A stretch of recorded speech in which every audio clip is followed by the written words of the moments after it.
السلام علیکم ورحمۃ اللہ وبرکاتہ۔ الحمدللہ رب العالمین والصلاة والسلام علی رسولہ الکریم، اما بعد۔ عن ابن عباس رضی اللہ عنہما ان رسول اللہ صلی اللہ علیہ وسلم قال ان اللہ تجاوز لی عن امتی الخطأ والنسیان وما استکرہ علیہ، حدیث حسن رواہ ابن ماجہ والبیہقی وغیرہما۔ معزز سامعین و ناظرین، اللہ رب العالمین کی توفیق سے کتاب اربعون نوویہ کی حدیث نمبر 39 جو خطا، نسیان اور جبر و اکراہ کی معافی سے متعلق ہے، آج میں آپ کے گوش گزار کرنے کی سعادت حاصل کر رہا ہوں۔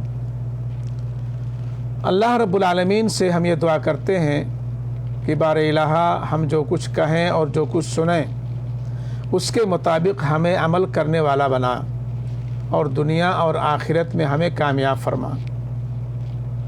معزز سامعین و ناظرین، حمد و صلوات کے بعد جو حدیث ہم نے آپ کے سامنے پڑھی ہے اس کا ترجمہ آپ کی خدمت میں پیش کرتا ہوں، پھر اس سے جو فوائد و حکام معلوم ہوتے ہیں وہ آپ کے گوش گزار کرنے کی کوشش کروں گا۔ حضرت عبداللہ بن عباس رضی اللہ تعالی عنہما سے مروی ہے کہ رسول اللہ صلی اللہ علیہ وسلم نے فرمایا، اللہ تعالی نے میرے لیے میری امت سے غلطی، بھول چوک اور جس پر انہیں مجبور کر دیا جائے معاف کر دیا ہے۔ یہ حدیث حسن ہے، اسے ابن ماجہ اور بیہقی وغیرہ نے روایت کیا ہے۔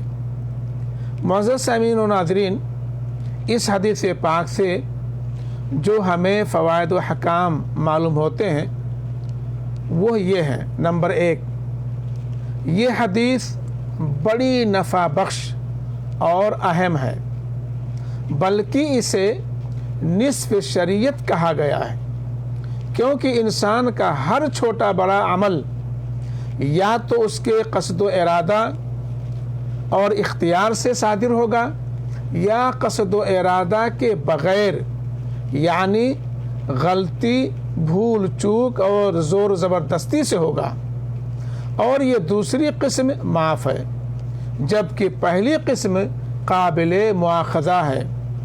اس اعتبار سے یہ حدیث نصف شریعت ہے۔ نمبر 2، اللہ کی رحمت بہت وسیع ہے، چنانچہ اس نے بندوں سے سرزد ہونے والی خطاؤں، بھول چوک اور بوجہ مجبوری کی جانے والی چیزوں کو معاف کر دیا ہے۔ قرآن پاک میں اللہ رب العالمین کا ارشاد ہے، ربنا لا تؤاخذنا ان نسینا او اخطأنا، اے ہمارے رب، اگر ہم بھول گئے ہوں یا خطا کی ہو تو ہمیں نہ پکڑنا۔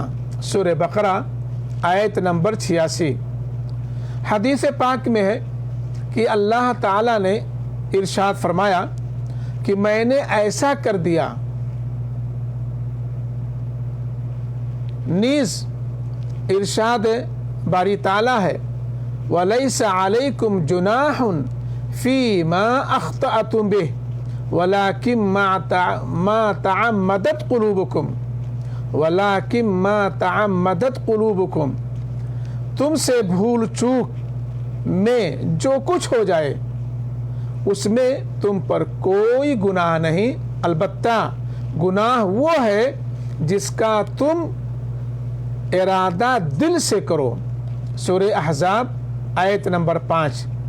نیز ارشاد باری تعالیٰ ہے، وَمَنْ كَفَرَ بِاللَّهِ مِنْ بَعْدِ إِيمَانِهِ إِلَّا مَنْ أُكْرِهَ وَقَلْبُهُ مُطْمَئِنٌ بِالْإِيمَانِ وَلَكِنْ مَنْ شَرَحَ بِالْكُفْرِ صَدْرًا فعلیہم غضب من اللہ ولہم عذاب عظیم۔ جو شخص اپنے ایمان کے بعد اللہ سے کفر کرے بجز اس کے جس پر جبر کیا جائے اور اس کا دل ایمان پر برقرار ہو، مگر جو لوگ کھلے دل سے کفر کریں تو ان پر اللہ کا غضب ہے اور انہی کے لیے بہت بڑا عذاب ہے۔ سورہ نحل آیت نمبر 106۔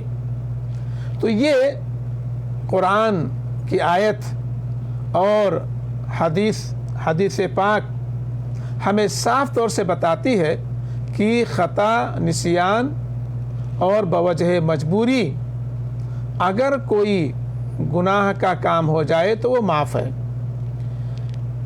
اسی طرح غلطی اور بھول چوک کی پکڑ نہیں، لیکن اہل علم نے ایک قاعدہ بیان کیا ہے کہ اگر کوئی شخص بھول یا نادانی یا غلطی سے ایسا کام چھوڑ دے جس کا حکم دیا گیا ہے تو اس کام کے دوبارہ کیے بغیر اس کی ذمہ داری ختم نہیں ہوگی، لیکن اگر غلطی یا بھول یا نادانی کی بنا پر کوئی ایسا کام کر ڈالے جس سے روکا گیا ہے تو اس کی عبادت مکمل ہو جائے گی اور اسے دہرانا نہیں پڑے گا۔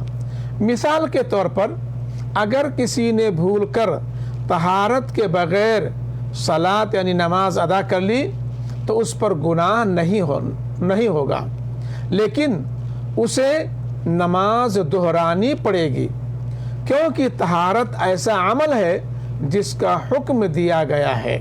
اس کے برخلاف اگر کسی نے نادانی سے اس حالت میں نماز پڑھ لی کہ اس کے کپڑے پر گندگی لگی ہوئی تھی تو اس کی صلاۃ تو درست ہوگی اور دہرانے کی ضرورت نہیں۔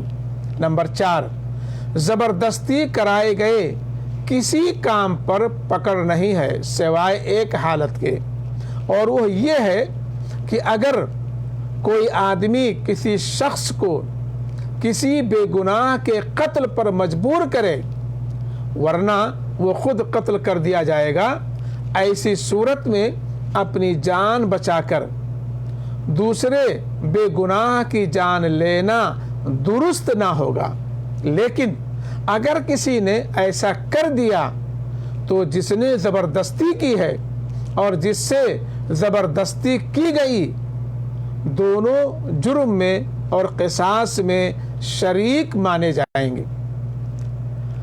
معزز سامعین و ناظرین، یہ کتاب 40 نویہ کی حدیث نمبر 39 تھی، جس کا ترجمہ اور اس حدیث پاک سے جو ہمیں احکام و فوائد معلوم ہوئے وہ آپ کے ہم نے گوش گزار کی۔ اللہ رب العالمین سے دعا ہے کہ بار الہ ہمیں کوئی ایسا کام نہ کرنے دے کہ جس سے تیری ناراضگی اور غضبناکی ثابت ہوتی ہو۔ اللہ رب العالمین ہمیں دنیا اور آخرت میں کامیاب فرما۔ ربنا آتنا فی الدنیا حسنہ وفی الآخرۃ حسنہ وقنا عذاب النار۔ صلی اللہ علی خیر خلقہ وآلہ وصحبہ اجمعین برحمتک یا ارحم الراحمین۔ والسلام علیکم ورحمۃ اللہ وبرکاتہ۔